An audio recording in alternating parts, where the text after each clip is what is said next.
Hello, everybody, and we are back with another episode of Working Title. I hope everyone had a wonderful break last week. If you celebrate Thanksgiving, unless you are Canadian or from across the pond, then whatever you enjoyed doing on your Thursday. But we were not here because I was having dinner. Today, we have two, I feel like, very different personalities in the league, so this is going to be very interesting. Due to that, I did not want to give them a genre. I'm going to kind of let them pick and choose what they want to do with this. What they do need to have in there is a big event, wedding, prom, some major event in your life, a disagreement, and a song. I'm not asking for a musical type song, just a song to be included in here. But for first, we will introduce our competitors before we get started. First up going on, everybody knows him because he likes A24, even though he can't get questions right about them all the time, and he loves Hal Ashby. We are going to bring in Aaron. Jay, how are you doing today? Hello. Good to be here, making my debut, marquee debut performance against, someone just like me, a fellow winner in the fan leagues, non-drug user, Midwesterner, Caleb Boatman. Yes, basically, you're just identical twin. So next, we will bring in the other competitor who we just said. We got Caleb Boatman on here, the time traveler himself. How are you doing today? I am very good. I will say, Aaron and I have one big thing in common, and it's my favorite thing about Aaron. He is also a giant Albert Brooks fan. He's probably the only other person in this community who is as big of an Albert Brooks fan as me, so that makes me happy. Yep. You, Peggy, talking about defending your life in the comments. But it's good to. I haven't seen you in a while. How are you doing? It's been a while, man. I'm doing good. Yeah. It's good to see you. I've just been, Did you paint the back? Is that a different room, or did you paint your background? See, this is how long it's been since you've seen me. I made this decision, and we'll get back to the hosting here in a second, Anthony. But I love this decision. So I painted this. I chose this color. Yes, this purple color. I painted it myself. So yeah, that means it's been several months then, Caleb. Yeah, it has to have been a while then, because it's been too long. But I was excited. Last I saw you, you did not have short hair. This just happened. I just became a cop. So I got done with the police academy, and now it's time for me to bust all these druggies. Yes, Aaron is now officially a narc. We're not going to say that. I do appreciate the backgrounds because Aaron has like the purple wall and a big Lebowski poster, while Boatman has this very nice cream color wall and a plant. It very shows the opposite directions that we're going here. The plant is played by Daniel Day-Lewis. Oh, so he's really into the role. Got it. That's what he always does. All right. So what we have here, for anyone that may not have seen this before, we got the first round. We're going to go with hit me with your best plot. I know it's corny, but it was the best I could come up with, so we're going with it. Aaron was on the screen first, so he will give me his plot. He will get 5 minutes to give me his pitch of a movie. Boatman, just hang out, listen. If you find anything that you want to criticize later, be prepared for that, because that'll be in round 3. So, Aaron, I am not going to sit here, and once you start talking, I will start the clock, so I do not waste any of your time. Whenever you are ready, feel free. All right. So the name of my film is Pet Sounds. That is the title. So it will make sense as we go along here. But this is a stop motion animated picture, first of all, not live action. So it's done in the vein of Wallace and Gromit, those types of movies, and Fantastic Mr. Fox, one of my personal maybe favorite movies. And this takes place in a world similar to ours, except there's a few differences. One of those differences is that animals can talk in this world. All animals can talk in this world. They talk to people. They talk to each other. They also have jobs. They have actual jobs. So there's dogs that are they go to work as police dogs, but they check in as an actual police officer, and they're treated the same way. It's all kind of like a Zootopia type of world in that way. And it gets to our main character, whose name is Frank. Frank is just a normal dude, 20s to 30s, just broke up with the woman who he thought he was going to marry. He thought this was the one. And by just broke up, it was 3 or 4 months ago. but for him, he just broke up with her, I guess. He's kind of one of these sad dudes. He just works a normal job, like at an ad executive place, whatever. It's not really important. He's super uninspired. The event is a quarter life crisis. So he's basically just totally broken down, wants to quit his job, doesn't believe love's for him, whatever, blah, blah, blah. He's just desperate to find anybody, anything. And yeah, so from there, gonna go a little bit forward, but his best friends are his dog and his cat. His dog's name is Corn Dog, and the cat's name is Bundy. So like he talks to them about everything, and really their only funnel for understanding the world is the television. So like they are like maybe some people in this community who maybe live like extraneously through like what they've learned in popular culture and not actually through their own experiences. So those people don't always have the best advice in real life. Yeah, it's not directed at you only, Boatman. It's directed at lots. Wide blanket there. So ends up getting the guts up to take out a woman he meets. His ex's name, by the way, is Emmett. I don't know why I chose that name, but I'm very proud of that name. And Emmett still carpools with Bundy and Corn to work. So she like takes them to their jobs because they can't drive. So there's always humans who are carpooling animals around to get tax credits and things like that. So she's still carpooling them. So there's like a carpool scene where like they get to learn things like about Emmett. So like they start telling Frank how Emmett's seeing somebody now, and like, but they don't understand human emotions still. So they don't understand why it's not a big deal to tell. Anyways, long story short, get to the first date of the woman they're on a date with. The date's going terrible. So it's like the classic first date where the person's like oversharing about trauma, talking about their ex every other sentence. And the place they're at happens to have a karaoke bar next door. And girl wants to leave right after dinner. He decides after he gets way too wasted at dinner to take her to the karaoke bar. Sings a Beach Boys song, Wouldn't It Be Nice, which is the song that is involved in my plot. So it's Wouldn't It Be Nice? It's like a drunken rendition where he's like staring at her the entire time, like crying as it's getting to the part about getting older and growing older with this person. Afterwards, he's outside with her. He's just like, I just feel this amazing connection with you. I just goes to kiss her. She's like, what are you doing? Please stop.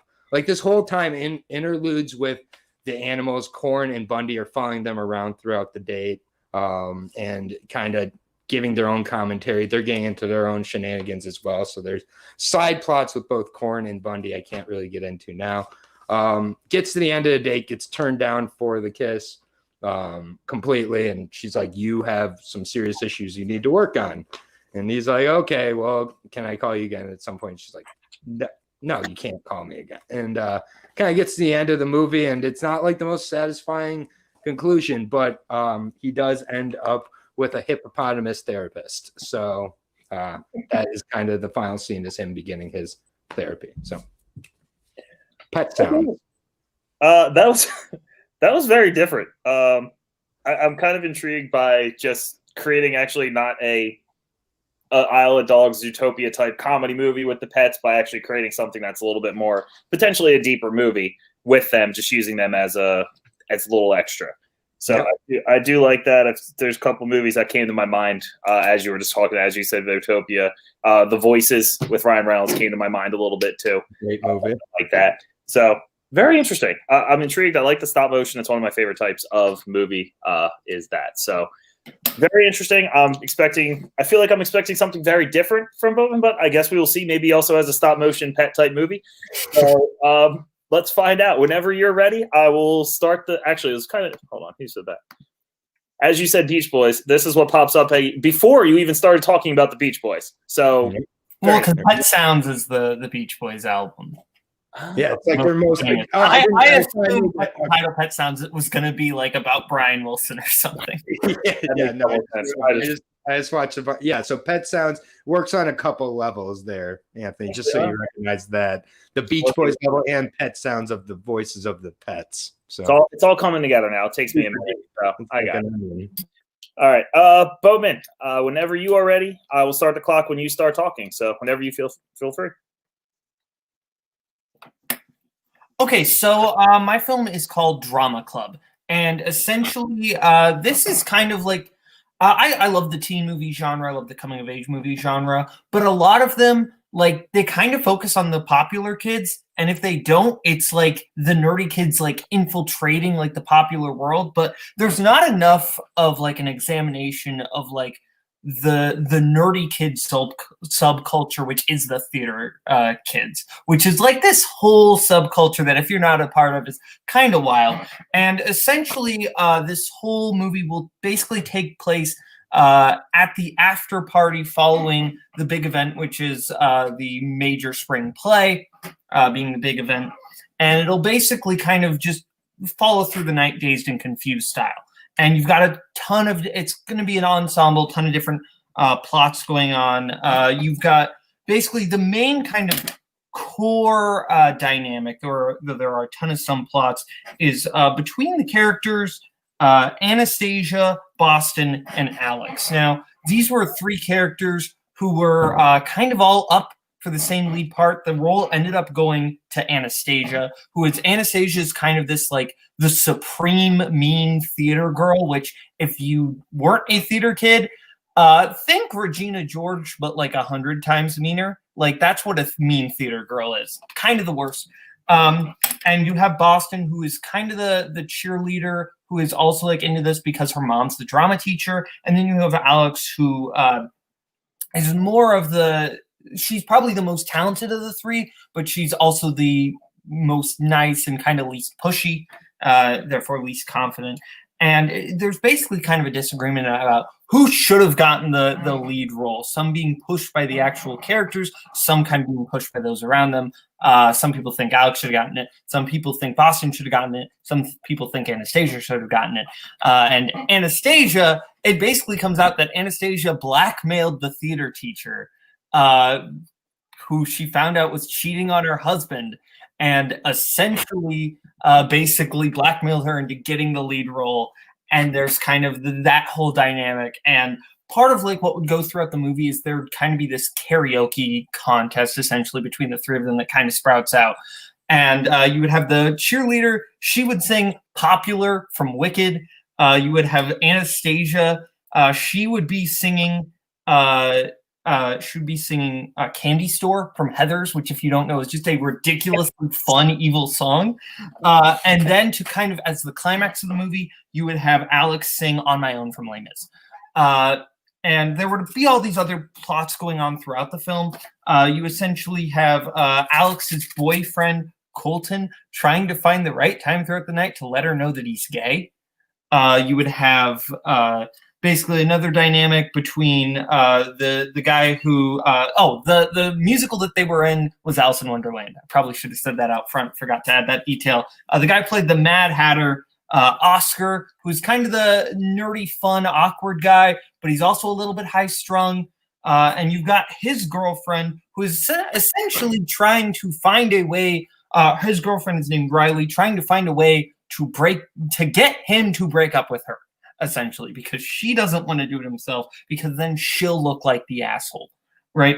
And everybody kind of loves Oscars, so she's trying to find a way to do that. You also have a dynamic with Lauren, who after the show found out that she's a senior, and she just found out she's getting a scholarship to Juilliard, and she basically has to choose between Juilliard and her parents kind of plan for her of med school. And so that's kind of a dynamic. And these conflicts would kind of be dispersed throughout the movie, not necessarily one by one. And then you also have Thomas, who is the jock who is essentially basically forced to be a part of this through a deal with the principal, essentially. But he kind of finds himself enjoying it. So think of his kind of conflict as more of like a more serious Troy Bolton dynamic, essentially. of like basically choosing between sports and theater. And basically that would kind of all be dispersed throughout the night. And the final moment would be the On My Own. Alex is basically her entire friend group has crumbled because of all these other conflicts. Everybody's kind of just mad at each other, and she sings On My Own as she is now on her own. So it would kind of be this just giant ensemble, Dazed and Confused, but focusing on the theater kids. That was with 2 seconds to spare. That was, man, what, did you write that out? That was pretty well done. All right. I appreciate the ensemble. I know Peggy is already a fan of this because she enjoys ensemble everything. Haley is already terrified of what you were about to bring out about that. Brought up the High School Musical, which for this, I am watching High School Musical 3 for this exact place. So I know what you're talking about with that. A lot of that's coming in true right now for me after all I'm watching. I do like ensemble movies. I think it was very interesting. I do appreciate you kind of taking a different look. Like you said, a lot of these teen movies are the ensemble movies where the nerds trying to get in with the cool kids, or the cool kids just realizing like, oh, wait, they're not that bad, or the she's all that, where the nerdy girl becomes popular. All of that, this is different. You're getting another take on the high school experience. I remember a lot of the theater kids from when I was in high school, and they did their thing back in the theater room, and they came out laughing their ass off, and I don't know what happened back there. So you don't want to know, trust me. I don't think I do. I don't think I do. So, but they seem to have a great time, and I mean, some of them they're really good people. I was friends with a lot, but I don't know what they did back there, and they never told me, so that worries me. So, both of these very interesting, very different, as every single one of these has gone. No one's kind of close, so I can't just pick one because of something. But I'm very intrigued to see who you are going to cast for this.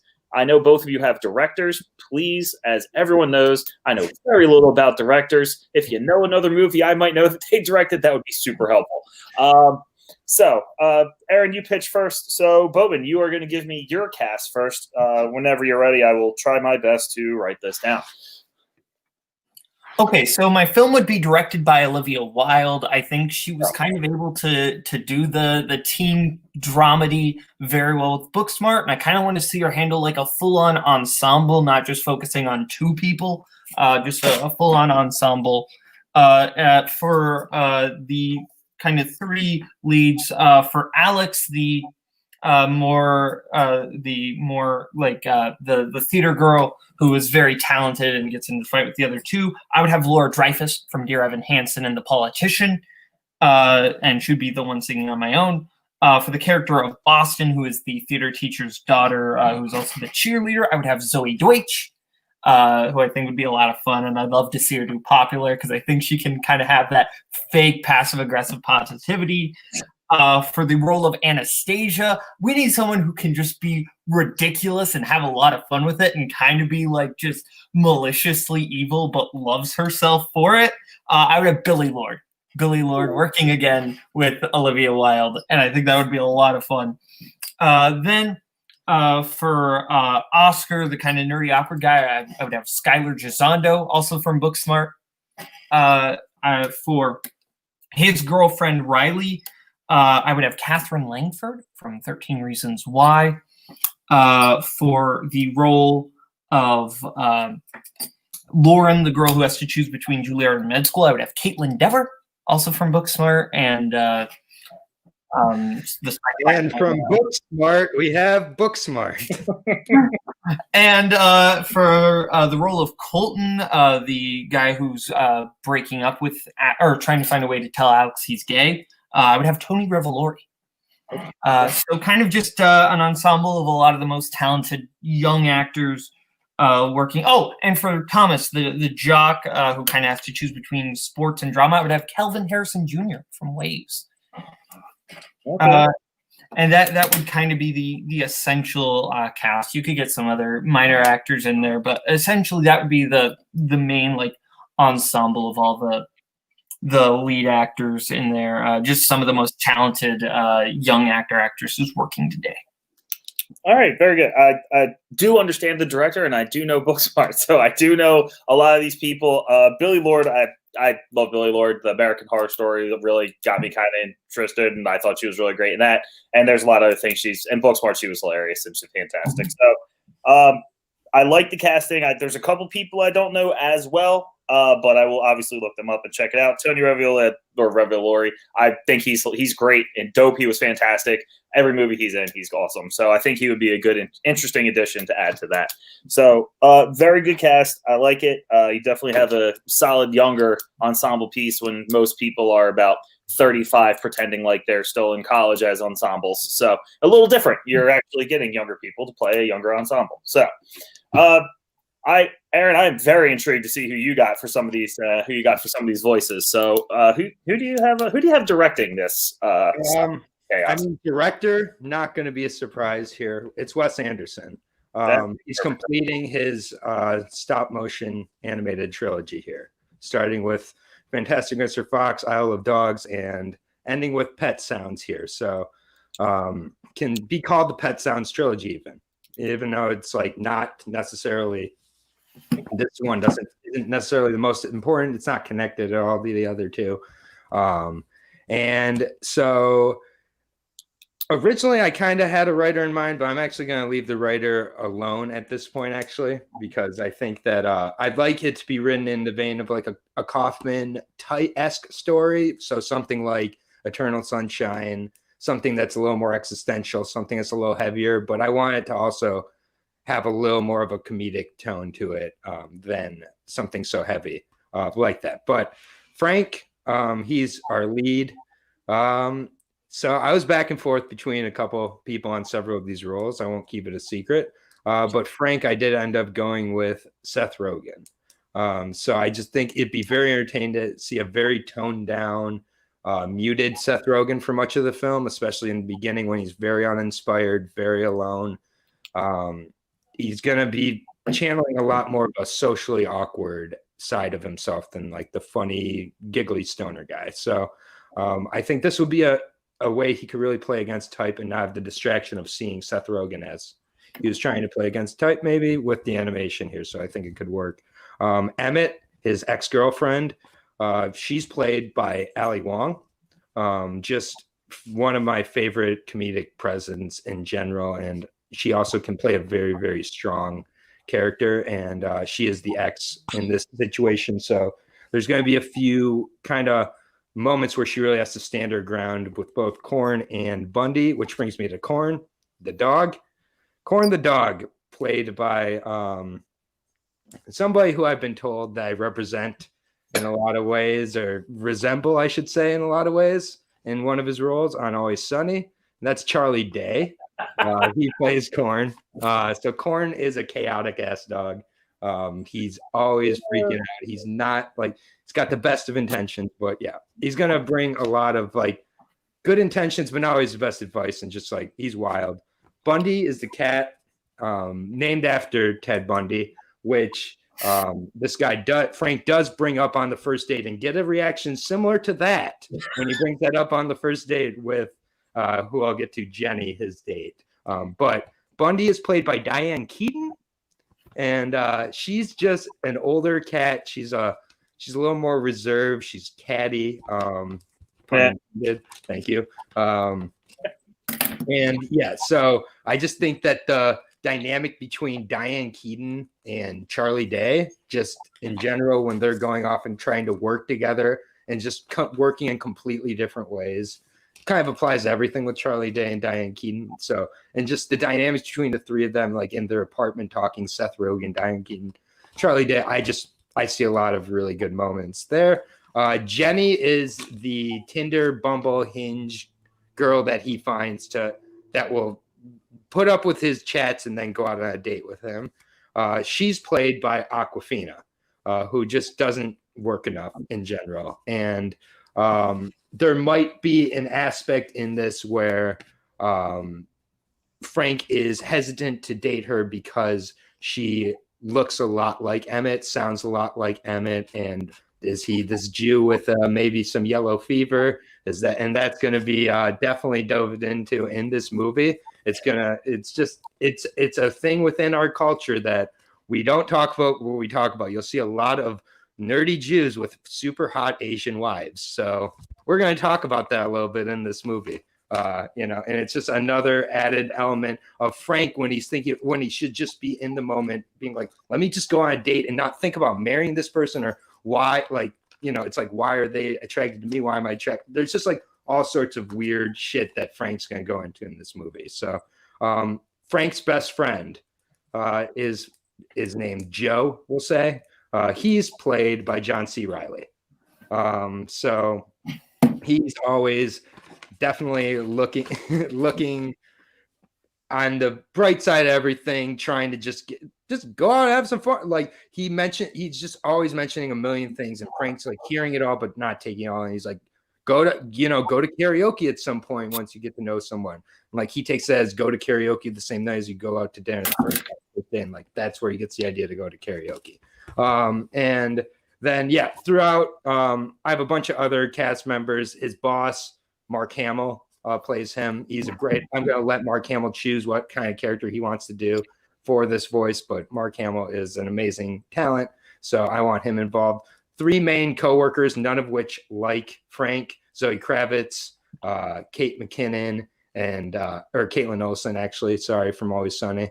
Kate McKinnon was not available, so Caitlin Olsen stepped in last second. So it's going to be a lot of improv out of her. And Michael Shannon, who's like the weird dude who just hangs out in the coffee room all the time. Alexander Desplat does the score. Alexander Desplat has done the score for Fantastic Mr. Fox, as well as Isle of Dogs. So he has to come back to complete the trilogy. Tristan Oliver also does the cinematography. He's Wallace and Gromit, also Fantastic Mr. Fox, and Isle of Dogs. So he's the guy to do this. That's there's a bunch of other cast members, a bunch of other animals, but I'm going to stop there. Yeah, that works because you got the main ones. The main cast is the key here. I really like the cast. I like this Seth Rogen. I can actually see him in the awkward date situation with that weird laugh coming out on occasion because he doesn't know how to really talk to this person. I like that. I do believe that the dog and cat scenario would be hilarious. Charlie Day and Diane Keaton, very different, very interesting. All the little side plots that you might have in your movie would be a lot of fun. A lot of good cast in that. You're going with a lot of the big names other than like Ali Wong, Awkwafina. Again, they probably need to be in a little bit more than they are. They're both great. So I like it. The director, that was my guess from the get when you said stop motion, because there's really no one else I would imagine you would use for it. So very good, very interesting. Both of these movies are actually sound. Aaron, yours honestly at first I was like, what the hell's happening? Then you gave me a lot of the cast, and I was like, all right, I kind of see where you're going with this now, and I really like it. I like the idea. Boatman, yours was pretty straightforward. I got it, but I like the ensemble idea that you have of changing it up a little bit. Also, apparently, composer Twilight New Moon. No, Haley, stop with the Twilight. No one wants Twilight. I'll make you redo Twilight at some point. Alexander Desplat was the composer of New Moon. She's correct. That's sad. All right. Our next round here is probably what's going to help me determine this. And you two are two of probably the people that know movies more than a lot of other people. You guys go in depth a lot. If you look in a YouTube or Facebook comment section, people can be kind of assholes and give very brutal things. Please do not be complete assholes, but please do tell me why your movie is better than the other person's. Chico, obviously you can also join in if need be. But yeah, I'm just going to let you guys talk. If you start repeating yourself too much, I'll cut it off and give you guys 30 seconds to kind of finish it up. But tell me why yours is better. Tell me what's wrong with the other person's. Let me know whenever you want. So I think that Boatman sounds really, really excellent. It sounds a little familiar to some things that I feel like already exist. Like it's a High School Musical, just like more serious and like maybe more in like Anthony said like he did a good job of like casting the age. Like Tony Revolori as a high schooler, like there's gonna have to be an angle where he got held back a couple years and like maybe that's into the plot or something. But Spider-Man Far From Home, he's playing a high schooler right now. What year was that in? Like that Last was like year. So like by the time your movie comes out, this is like a few years later. So I mean he's much older than when that movie was. But to me, I just like I don't know. It sounds like Booksmart, like the deleted scenes, like in like or like the alternate edition, where like it'd be good. It sounds like more like a television series to me also. So I think like it's a lot of different sprawling narratives here, and like I'm interested to see where they go, but it seems like you need about 10 hours as opposed to what would need to be like a 3-hour movie to me. But I mean, look at something like Dazed and Confused, right? There are a lot of different narratives going on, and that movie is like an hour and a half. Like, just because it has a lot of narratives, I think you can do a lot of narratives in an hour and a half. And even if the movie has to go to like 2 hours, which it probably, like, that's not abnormal. I think you can tell everything that I want to do in a 2-hour movie, just kind of going back and forth. These characters are going to be interacting through each other tonight. To respond to the book smart thing, it's, again, not really book smart because we are getting the theater kid world, right? Whereas Booksmart was basically these nerdy kids going into the popular world. Whereas this, we are getting kind of the pure unadulterated theater kid world, which we really, like, even just the nerdy kid world, we haven't really gotten that, because nerdy theater kids can be just as backstabbing and manipulative as the popular kids. So that's something that we haven't gotten. My biggest thing with yours is I feel like it's a little tonally. I feel like you've got a lot of like kind of goofy, like fun family movie stuff going on, especially with like Corn Dog, but then it's also supposed to be heavily existential. So I don't know who this movie's for, right? Like, I feel like you're going to alienate kids and you're going to alienate adults, like both ways. Yeah, it's most certainly not for kids. I don't think this is even like, I don't consider Isle of Dogs for kids either, but I think this is even more adult. I look at this more in the tone of like an Anomalisa type of. So I'm not looking to break the box office records here with my. And Anomalisa was just about a guy who's in like a middle-aged man who like just was in a world where he kind of didn't feel like he belonged. This is for kind of anybody who has a loneliness, a sense of isolation, whether it's socially or right now physically. Anybody who's in a job they don't want to be in, that's completely uninspired. I think those people are out here who are kind of stuck, whether they're married or not married. This is just like, I think this is for people who are looking for more of a human, emotional type of story. And I don't think it's necessarily tonally confused here. I think that comedy and drama are direct neighbors, and that there's going to be natural comedic moments. His name is Corn. I'm not going to say his name is Corn Dog. That's for you to realize, like, his name is Corn, and it's just, and what is it doing is it's adding to the character of Frank, who's really this goofy, fun-loving guy who can't get out of his own way. And there's a lot of people out here who are like that, who are super funny and outgoing, yet in their own lives with their own experiences don't do that. So it's for people like that. I mean, it's just, there's a huge audience that can find this, and a streaming platform would be happy to have this movie also. Like, well, I also see yours on a streaming platform as well, honestly. Like, I think both of ours are very marketable. So I don't have a question of who your movie's for. Your movie feels like it's an evolution of like Freaks and Geeks in a way, which is also a really exciting idea. So like, but I'd honestly rather see yours as a sprawling television narrative where maybe we can see these people, we can grow with these people a little. And I'd also like to see Olivia Wilde working in a little bit of a different world. She's too talented kind of a director to get pinned down into the coming of age high school world for me. I'd like to see her in a little bit of a different environment as well. So it'd be like seeing Bo Burnham do another middle school movie to me. Like, I want to see her work with different. I want to see her work in a different world. If she wants to work with a similar type of core cast, I'm all about that, because directors do that. Wes Anderson, Richard Linklater. So I'm not against her working with your crew. I just like to see them in a different environment. Well, to respond to the stuff, my problem isn't, comedy and drama. Like, comedy and drama go hand in hand.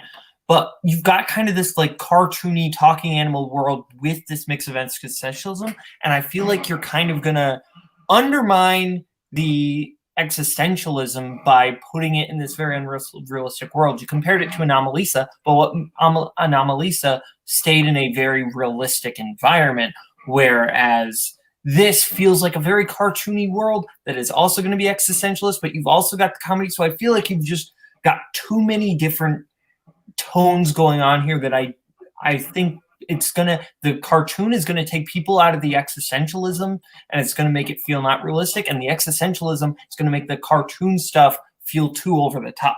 To kind of respond to the series thing again, I think that you're able to tell these giant stories in the 2-hour time limit. I don't think we need to analyze these characters for an episode a season. I think this is taking place within one night. It's just kind of this interactions within one night, a la Dazed and Confused or Booksmart, right? So that makes it even more similar to what Olivia Wilde's already done. She already did a one night. I want to see Olivia spread her wings more.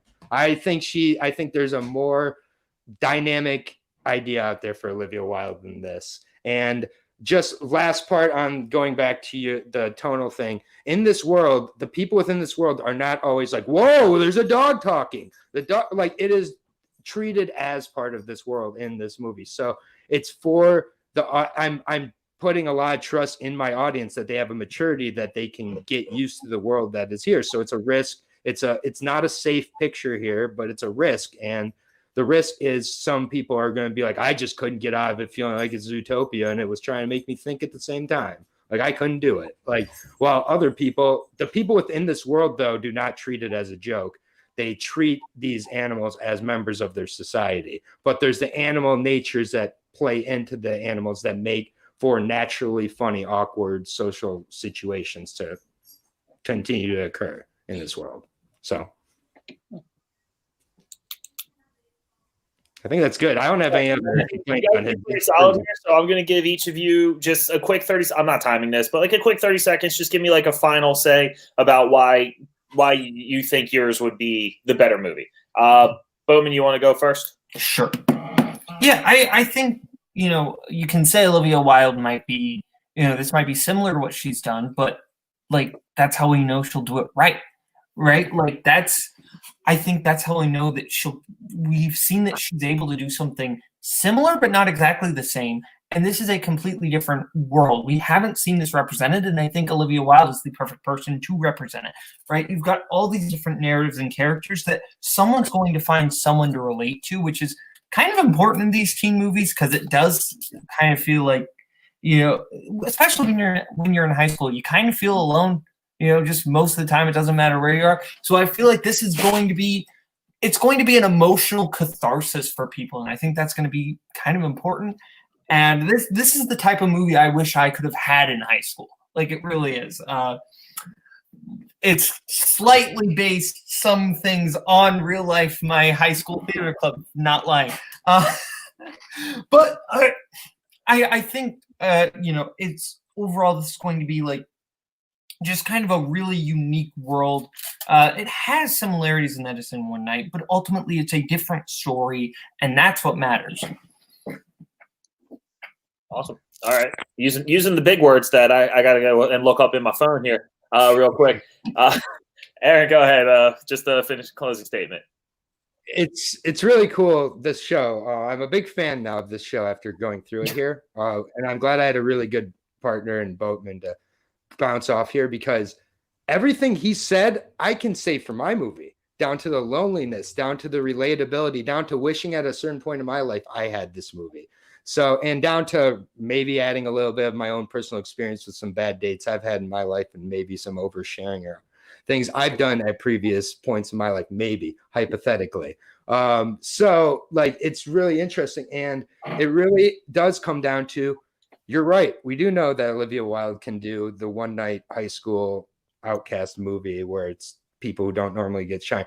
It is safer. Mine is not safer. So if the argument is which one's safer, I've lost. Anthony, you can select the safer one here. I'm taking a little bit of a risk here. We know Wes Anderson can do stop motion. I frankly think he has two of the best ones ever done.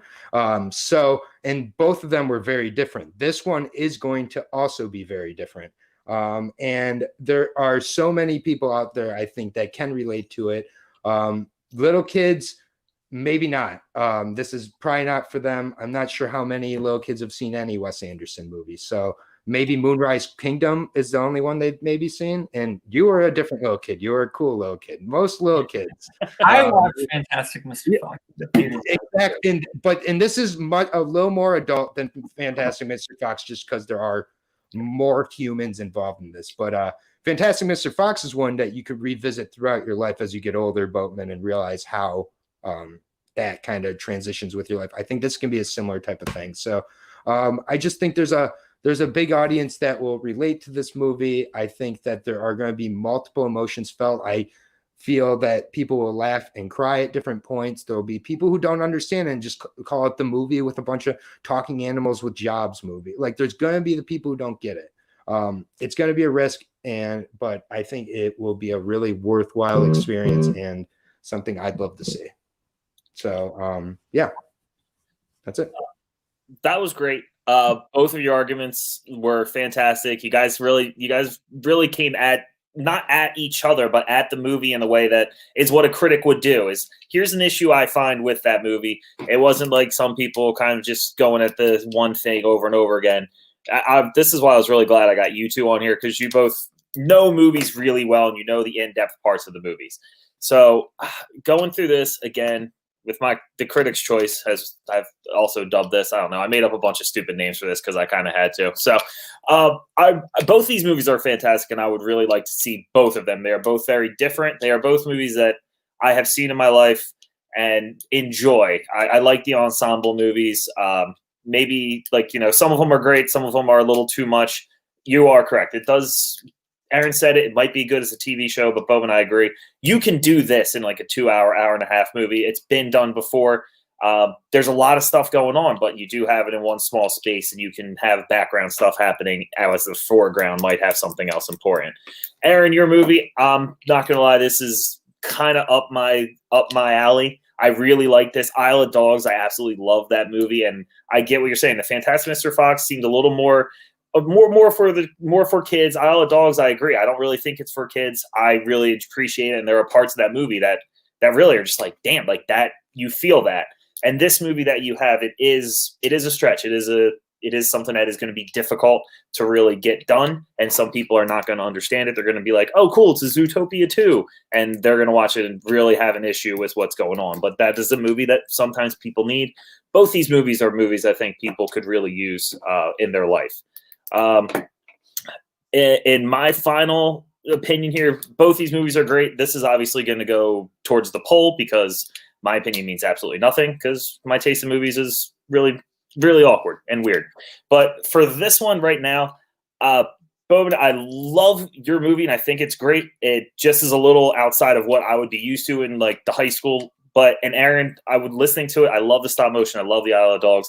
That's my style of movie. So I would go with yours in this one, but that is just that's what I would go with. I love both the cast. Everything's great. Both these movies are fantastic. I'm going to put this in the poll, and I feel like it is going to be pretty close to even in the end, because both these are great and they're very different. But I really appreciate you guys coming on here.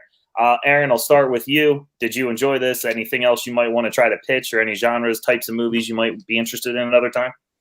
Just get me back on the 420 episode against your greatest form of a stoner out there. Will make the perfect stoner movie. I have 6 months to prepare for that now. 5 months. I'm going to prepare for the next 5 months for the next time. But no, I had a great time on here. I'll be back on anytime. Like, I don't care about the subject. I think that the more outside the realm, the more it kind of pushed me. This one being open was maybe good for the first one, but yeah, I had a great time. It was great to see Boatman for the first time in 6 months or whatever. Whenever the last time I saw him was, he didn't even know my walls were purple anymore. Or are purple now, I should say. I don't think it's been since the end of your birthday stream. I think that is the last time we have been on call. Maybe we need to make that a change on that, but we'll take that off the stream. But either way, it was good to see Boatman, honestly, and like going against somebody, like not against him, but like being able to just know that like I didn't have to like worry about like the other person actually bringing a sensible plot. It made me try harder. Maybe if I was going against someone I didn't think prepared, I wouldn't have prepared as well. So I did, put probably too much effort into this because I have nothing going on right now. But it was fun. I had a great time. Good. Yeah, I feel like both of you guys kind of had a lot of thoughts in this. Boatman, same for you. Loved your script. Everything was good. Did you enjoy this? You want to try it again some point? Oh yeah, this was a lot of fun. This is the type of stuff that I think about a lot. Like, just this would be good. Like, I can tell you, me and the Kingsman have gotten into many, like, just the casting thing is something that we talk about a lot. Like, what if this got a movie? Who would we cast? Blah blah blah. And like, so that's the type of stuff that like I love. I love doing this. This was a lot of fun. And now that the actual debate portion is over, Aaron, I friggin' dug your pitch. That movie definitely sounds like something I would watch. That sounds like a lot of fun. Yeah, I was the cool 9-year-old that's Fantastic Mr. Fox in theaters. Absolutely. Good for you. Good for you. Like, yeah, no, I was like, as it kept coming together, it was kind of one of those where just like by momentum of like good, I just got kind of lucky to get on a good track, I think, here. And they happen to have 2 stop motion and then the Pet Sounds trilogy thing. Like, I didn't think of that until I said it as I was going. So I think people who are into improv would really like this show because not most things I didn't have written down that I said. Like, it's like you just kind of got to go and start talking once you're in here. It's like, the only stuff I had written down was my castings and my vague character like dynamics. Yeah, no, I had to exactly. I had casting characters, like, and that was basically it. But yeah, this was more fun than I expected. So yeah. That's the whole goal of this, is for people to come in here expecting to be bored and then actually really enjoy it. I say that. I can say it. It's fine. This was worth a shot to start, and I'm glad people are enjoying it. So I really appreciate you guys coming on. This was a lot of fun to listen to. You guys have your pitch. You guys both know movies better than I ever will in my entire life. And Boatman's like half my age, so that's not great for me. But anyway, for anyone else out there that is watching, if you ever want to be a part of this or you have an idea that you think would be a good pitch, send it to me. I'm friends with pretty much everyone that's on here, so feel free, send me a message. We'll get you on here at some point. Remember, you don't need to know about movies to pitch a movie. Just come try it out. It's just for fun. So for me, for Aaron, for Caleb, we'll see you all next time. Later.